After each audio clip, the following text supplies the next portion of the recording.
Hello student, today we are going to start English second chapter 12 punctuation यानी विराम चिन्ह। विराम चिन्ह क्या होता है?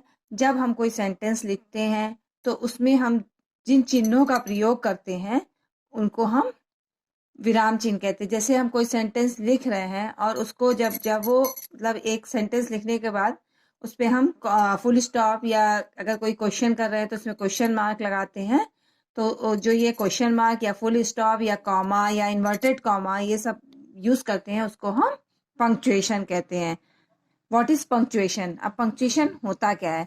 Punctuation means the right use of putting in point और stop in writing. Without proper punctuation the readers may misunderstand the meaning of the text.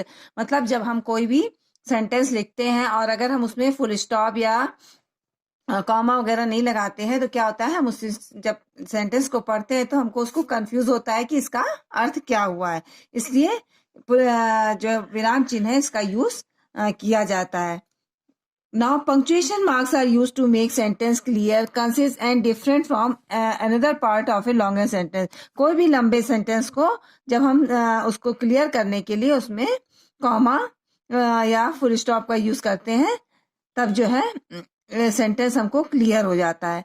तो इधर आपको नीचे जो है ये टेबल दी हुई है, इसमें जैसे फुल स्टॉप का यूज कैसे करते हैं, कॉमा का चिन्ह क्या है, mark of interrogation, mark of exclamation, inverted commas, apostrophe, colon और सेमीकोलोन, ये सारे चिन्ह जो है आपको इसमें दिए हुए हैं जो कि आपकी बुक में शो किया हुआ है। नाउ अब है फुल स्टॉप। फुल स्टॉप कहाँ पे हम यूज करते हैं?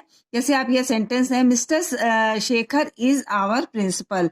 तो जब हम कोई एक सेंटेंस पूरा लिखते हैं तो प्रिंसिपल के बाद हम क्या लगाते हैं? Full stop.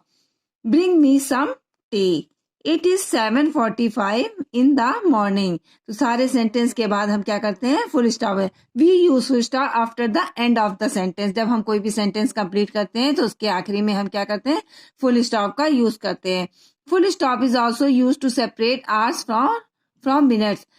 फुल स्टॉप का यूज जो है हम आवर्स और मिनट्स को अलग अलग शो करने के लिए प्रदर्शित करते हैं। जैसे कि आपका थर्ड सेंटेंस में दिया हुआ है 7:45 यानी 7:45। तो हम इसमें बीच में पॉइंट लगाते हैं यानी इसके आवर्स और मिनट्स को अलग करता है। Short form M abbreviation also take full stop. और जब हम किसी भी उसको शॉर्ट में लिखते हैं सेंटेंस को, जैसे SDO, तो SDO के बीच में S.D.O, तो इसमें भी हम एब्रिविएशन में जो है डॉट का यूज करते हैं, इसको हम फुल स्टॉप कहते हैं। नेक्स्ट आपका है कॉमा। कॉमा का यूज हम क्या करते हैं? जैसे mister Sinha our principal is very cordial, he bought books, pen, pencil and rubbers. Having finished his lecture, Dr. Mishra asked for a cup of tea. If you want to succeed, work hard. He came, he saw, he concurred.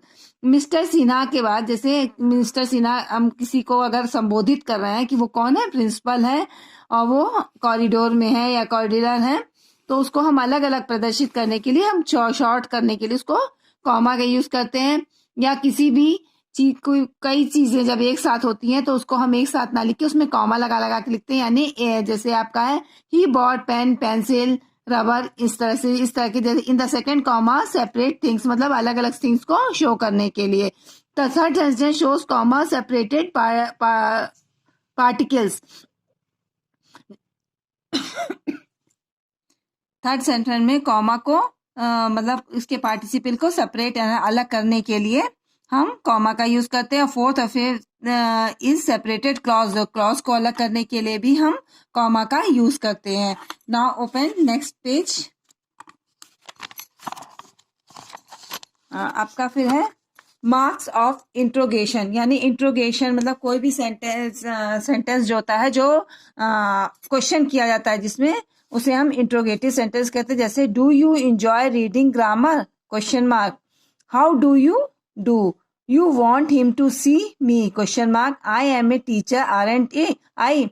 मतलब marks of a question interrogation is used to ask question and to confirm some statements। मतलब किसी भी question को किसी से भी हम question करते हैं तो हम इंट्रोगेटिव सेंटेंस में तो हम क्वेश्चन मार्क का यूज करते हैं। मार्क ऑफ एक्सक्लामेशन, एक्सक्लामेशन का यूज करते हैं, जैसे hurray we have won the match, bravo you have defeated them in their home, alas I am undone, he died so young.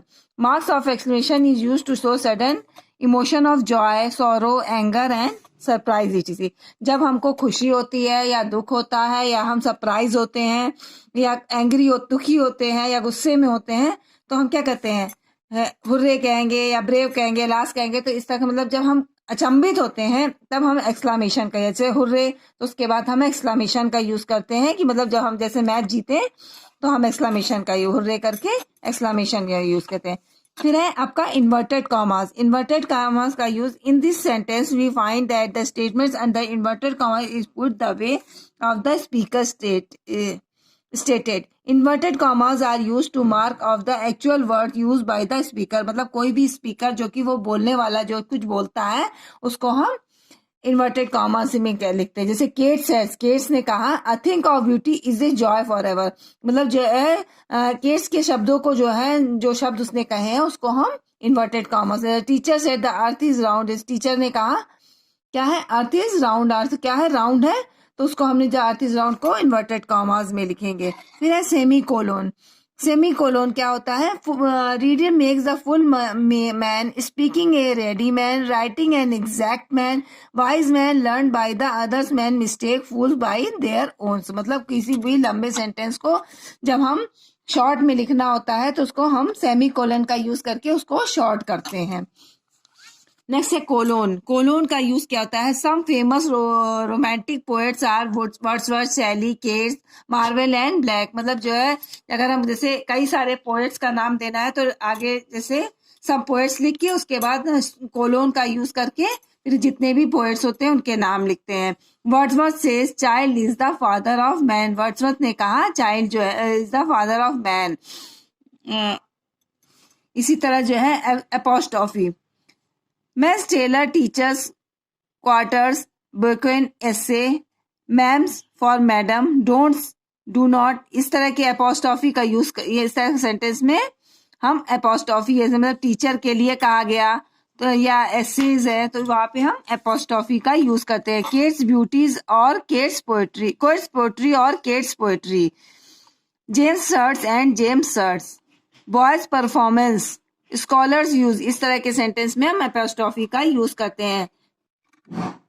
Capitalisation, capitalisation यानी किसी भी सेंटेंस को जब हम स्टार्ट करते हैं तो उसका फर्स्ट वर्ड लेटर जो होता है वो कैपिटल होता है। जैसे आपने किसी का नाम भी लिखे हैं तो जो Shakespeare's plays are read by childrens and adult both, तो इसमें शेक्सपियर एक नाम भी है और चूंकि सेंटेंस की स्टार्टिंग है तो यहाँ पे एस जो होगा वो कैपिटल होगा। रीड मोर थिंक मोस्ट, इसमें आर जो है कैपिटल होगा। फुल स्टॉप के बाद जब हम कोई भी सेंटेंस नया स्टार्ट करते हैं तो उसमें फर्स्ट वर्ड क्या लिखते हैं, कैपिटल लिखते हैं। Discovery of India is a great book, discovery जो ऑफ इंडिया में, इंडिया जैसे कंट्री का नाम है तो इस तरह के सेंटेंस में इंडिया को का आई जो होगा वो कैपिटल होगा। Child is the father of man, इसमें फर्स्ट वर्ड कैपिटल है। Capital R use with all the proper noun and adjective, कोई भी प्रॉपर नाउन या एडजेक्टिव्स होते हैं तो उसमें फर्स्ट वर्ड कैपिटल लिखते हैं।